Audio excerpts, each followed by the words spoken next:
Here in Colorado, some are demanding for evictions to be paused in these tough financial times.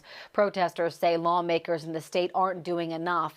John Glasgow is live at the Capitol for us this morning. And John, Governor Polis had a moratorium on evictions earlier this summer.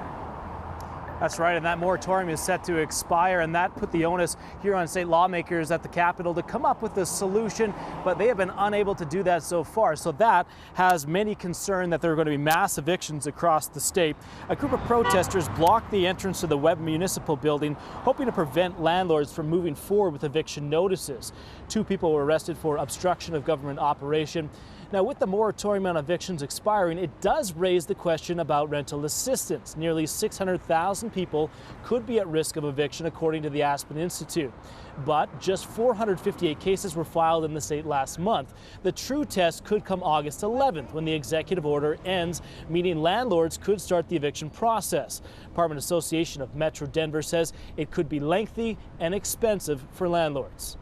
94% of accounts were paid on time, which is only about a percentage point off of normal levels. It costs a landlord between $4,000 and $5,000 to evict someone. So it's the last place on earth a landlord wants to be. So there are relief rental assistance programs available right now. The state put $20 million from the Federal CARES Act towards rental assistance here in the state. We did reach out to the governor's office to see if they will extend that moratorium on evictions, but we did not hear back.